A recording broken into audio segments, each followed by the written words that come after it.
રાજકોટ જિલ્લાના જસદણ તાલુકાના કનેસરા ગામની સીમતળમાં આવેલ કંઠનાથ મહાદેવના શિવાલય ખાતે પવિત્ર શ્રાવણ માસ દરમિયાન દરરોજ શિવભક્તો દાદાના દર્શન કરી ધન્યતા અનુભવે છે। જો કે જસદણ પંથકમાં ઘણા બધા પ્રસિદ્ધ શિવાલયો આવેલા છે, જેમાંના કનેસરા ગામની સીમમાં આવેલ પૌરાણિક કન્નનાથ મહાદેવનું શિવાલય છે। જો કે ઘણા ભક્તોએ આ કન્નનાથ મહાદેવનું શિવાલય અંદાજે 3000 વર્ષ જૂનો ઇતિહાસ ધરાવતું શિવલિંગ છે અને આ કન્નનાથ મહાદેવના સાનિધ્ય શ્રાવણ માસ દરમિયાન હજારો શ્રદ્ધાળુઓ આ દાદા દુર્લભ દર્શન, આરતી, જળાભિષેક, મહાઆરતી, મહાપ્રસાદ સહિતના વિવિધ ધાર્મિક કાર્યક્રમોનું પણ આયોજન કરવામાં આવે છે। આજે મહિલાઓ દ્વારા સત્સંગ કરવામાં આવ્યો હતો અને જસદણના શૈલેષભાઈ બામટા દ્વારા દાદાનો થાળ ધરીને અંદાજે 1000 શિવભક્તો માટે પ્રસાદનું આયોજન કરવામાં આવ્યું હતું અને પવિત્ર શ્રાવણ માસ દરમિયાન આ શિવલિંગના દર્શન કરવાથી પાપનો નાશ થાય છે તેવું શિવભક્તો દ્વારા જણાવાયું હતું। ખાસ આ કન્નનાથ મહાદેવનો ઇતિહાસ જોઈએ તો અંદાજે 3000 વર્ષ પહેલા આ વિસ્તાર કંકાવટી નગરીથી ઓળખાતું। એ કંકાવટી નગરીના રાજા કનક ચાવડા નામના રાજાનું રજવાડું હતું।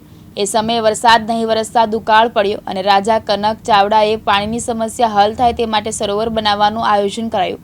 ત્યારે કાશી થઈ વિદ્વાન પંડિતોને બોલાવાયા અને રાજા કન્નડ ચાવડાએ સરોવર બનાવવા ખાતે મુહૂર્ત કરવા કોદાળીનો ઘા કરતા પાણી નીકળ્યું। ત્યારે પંડિતોએ થોડે દૂર બીજો ઘા કરવાનું કહ્યું, ત્યાં દૂધની ધારા વહેવા લાગી। પાછું પંડિતોએ થોડું દૂર ત્રીજો ઘા કરવા કહ્યું, ત્યાં લોહીની નીકળતા પંડિતોએ કહ્યું કે રાજા અહીં શિવલિંગ નીકળે ને ત્યાં કનક ચાવડા રાજાએ માટી દૂર કરતા ગયા અને ત્યાં તો આપોઆપ શિવલિંગ પ્રગટ થયા। મહાદેવ હર હર મહાદેવના નાદ સાથે ગુંજી ઉઠ્યું અને નારા લગાવ્યા અને આ શિવાલયની સ્થાપના કનક ચાવડાના વરદ હસ્તે કરવામાં આવી। એટલે આ શિવલિંગનું નામ કન્નનાથ મહાદેવ નામકરણ કરવામાં આવ્યું અને જે 3 અલગ અલગ કોદાળીના ઘા કર્યા એ ઘા શિવલિંગ ઉપર હાલ મોજૂદ છે। ત્યારે આ શિવલિંગ સ્વયંભૂ શિવલિંગની ગણના થાય છે અને આ પવિત્ર શ્રાવણ માસ દરમિયાન દરરોજ હજારો શ્રદ્ધાળુઓ કન્નનાથ મહાદેવના દુર્લભ દર્શન કરવા માટે આશીર્વાદ પ્રાપ્ત કરવા શિવ ભક્તોની ભારે ભીડ જોવા મળે છે। જય કન્નનાથ મહાદેવ, ઓમ નમો નારાયણ। અહીંયા 3000 વર્ષ પહેલાં કનકાવતી નગરી અને કનકસેન ચાવડો રાજા હતા અને કનકસેન ચાવડાને એક વખત દુષ્કાળના વર્ષમાં સરોવર બનાવવાની ઈચ્છા થઈ ત્યારે કાશીથી પંડિતોને બોલાવી અને ખાતમુહૂર્ત કરાવ્યું અને રાજાએ પેલા ત્રિકમનો ઘા કર્યો ત્યારે પેલા જળની ધારા થઈ, બીજો ઘા કર્યો ત્યારે દૂધની ધારા થઈ અને ત્રીજો ઘા કરવામાં આવ્યો ત્યારે રુધિર કહેતા લોહીની ધારા થઈ। ત્યારે કનકસેનને એમ થયું કે મારે બ્રાહ્મણોએ કીધું કે ભાઈ અહીંયા કોઈ શિવલિંગ હોવું જોઈએ। ત્યારે કનકસેન રાજાને પસ્તાવો થયો કે મારા ઈષ્ટદેવ માથે ઘા થયો છે। એ જે વખતે આકાશવાણી થઈ છે ત્યારે ભગવાન ભોળાનાથ કહેવા લાગે, હે કનકસેન, તું તારા કર વડે મને બહાર કાઢ અને મારું નામ કન્નાથ રાખજે અને તારી કનકાવતી નગરીનું હું રક્ષણ કરીશ। આ રીતે અમારા કન્નાથ મહાદેવ આથમણા મોઢે બિરાજે છે અને કનકાવતી નગરીનું રક્ષણ કરવા માટે। અને એ જ રીતે 1979ની અંદર એક રામસિંહભાઈ ભદુરિયા જે એમપીમાંથી આવ્યા હતા એના હાથથી પણ 108 લીટર દૂધ ચડાવેલું, એ પણ બહાર નથી નીકળ્યું।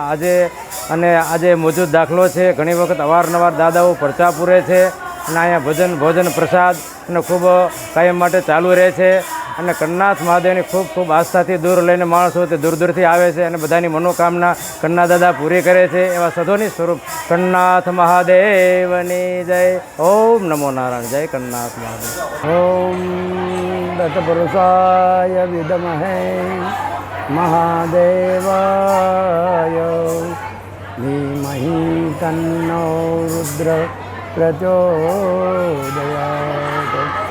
કનેસરા ગામના અંદર ડુંગરાઓની ગિરિમાળાઓમાં સુંદર મજાનું પશ્ચિમાભિમુખ મંદિર આવેલું, ભોળાનાથનું મંદિર આવેલું છે। આ સ્વયંભૂ લિંગ છે અને જે 12 જ્યોતિર્લિંગનું સબસ્ટેશન છે।